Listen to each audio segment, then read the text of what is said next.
Hi, this is Shop Talk. I'm Antonio de Rosas. Life insurance, like any investment, promises to increase one's financial security. It's often taken for granted, considered an extra monetary expense without immediate benefits, but also promises to ease financial burdens at the time a person retires. Considering the investment itself, one asks, is it actually necessary? And if the answer is yes, how can one use it as a tool for financial security? Today we sit with experts who can tell us what life insurance can do for you and the steps to take to choose the correct policy to secure yourself, your family, and your future. In this first segment, we're joined by Antonio de Rosas. He's the Senior Vice President and Chief Financial Officer at Pru Life and member of the Philippine Life Insurance Association. Hello, sir. Welcome to Shop Talk. Good afternoon, Pia. Good afternoon. So, well, can you answer the first question? Is it really necessary? Of course, you will answer in the affirmative, diba? Yes, definitely. You're with the industry. I think life insurance is very necessary for everybody's lives. You know, people involved in this profession. It's a very, very noble profession because they are there to secure the lives of people, current and in the future. Okay, but you don't. You know, of course, this is something that you can't use when you retire, diba? I mean, your family will only benefit from it. Yes. When you pass, right? I mean, no, actually. Or there are some schemes, no, that allow you to. Yes, yes. There actually basic life insurance, what we call term insurance, is the cheapest form of life insurance. You pay premiums regularly, and should you pass away at a certain point in time, your beneficiaries, which most of the time would be your family, would be able to benefit from the death benefits paid by this scheme. Yeah. But then on the other hand, there are also other products which are more savings type or investment type, whereby you don't need to wait for your demise to be able to reap the benefits. You know, this life insurance company would set aside monies for you, and you would pay on a regular basis. Yeah, just give us one short, very briefly, one example, then we'll go on to into it later. But like what kind of products are there? Okay, therefore, for example, there are investment type products which we call unit-linked products. Unit-linked? Unit-linked, yeah. Okay. Pru Life is a leader in those products. Okay. And you would come in maybe and give us your money on a regular basis, and then you are insured at the same time. Yeah. And at the same time, your money will grow.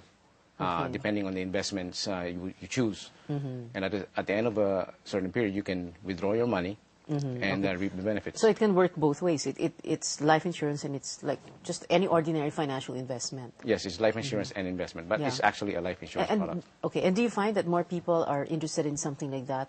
You know, it's not so morbid and it's something that they can benefit from, that they can use even, you know, while they are still alive. Yeah, naturally, they're more receptive to something that is more investment-oriented than protection-oriented.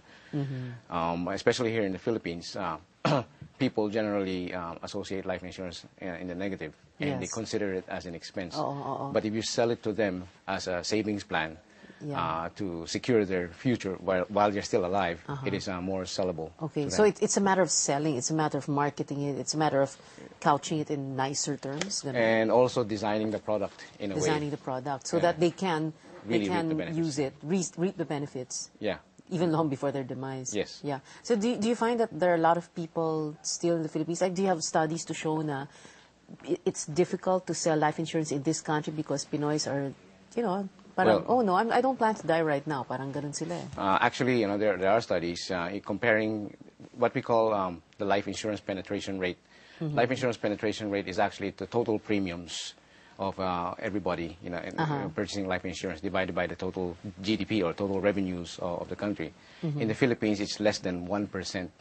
And that means that very few people avail of life insurance compared to neighboring Asian countries that go up to 7 or 8 or even double-digit rates for the advanced. Okay. But let's make it clear. In 1%, it doesn't mean like 1% of total population, or at least 1% of the population that can afford it. Not really. It's actually, it doesn't say that, but it just says it's 1% of total revenues is being used to invest or purchase premiums for life insurance. Total revenues, you mean? Total revenues of the country, GDP. Of the country, yeah. Okay. But what about, you know, I mean, have you been able to make a study like, you know, for AB, for example, what percentage of them actually set aside money for life insurance? It's still low. Very low. It's still below 50%.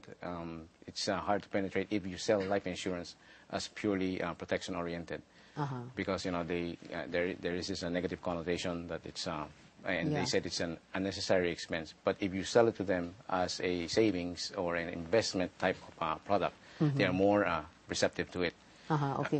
Yeah, but you said the figures are very low now, but there is potential for like growth. What about like 10 years in the past, no? In the last 10 years, so mas mababa pa yon, di ba? Yes, actually, it was pretty low.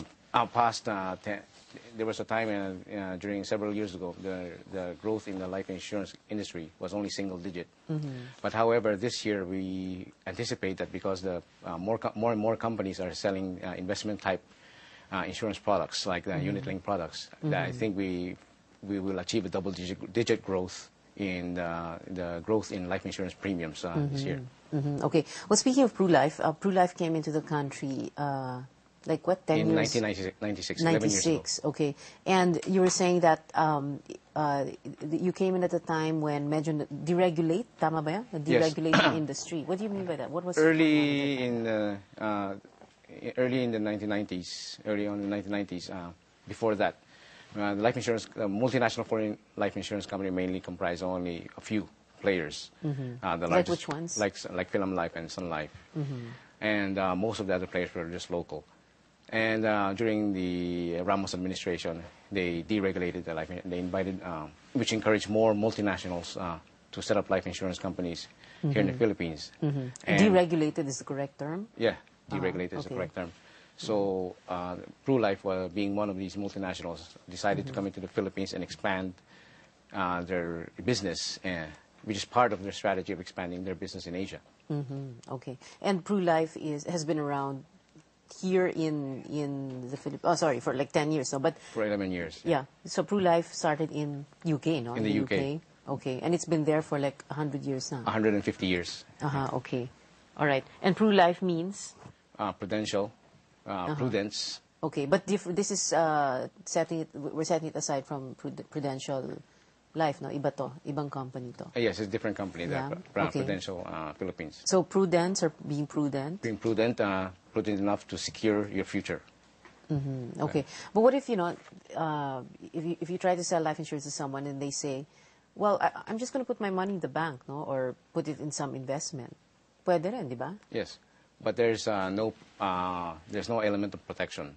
You can go to a bank or you can go to an investment house and invest in this similar type of products, but you wouldn't have any protection, should anything happen to you. But with the products sold by insurance companies, you would have protection, and you would also have savings and investments. Okay. What do you mean by protection? Meaning, should anything happen to you? Well, let's say you have an investment, and then you pass away. And then, what do you mean? The family will not be able to get that? No, for example, the products being sold by Pru Life, for every, for example, maybe 100,000 pesos that you invest, okay, we will manage this money for you, and at the end of a certain period, you will achieve a certain amount of return on these monies. At the same time, should you pass away during this intermittent period, you will also receive death benefits, which is really more than 100% of what you invested in the company. Whereas if you bought a mutual fund, you would not really have any protection. Should you pass away, your beneficiaries would only receive the amount plus the interest or investment earnings of the fund. Okay. And your target market is what? Actually, most of our efforts have been targeting the A and B markets, but we also have products catering to the C market.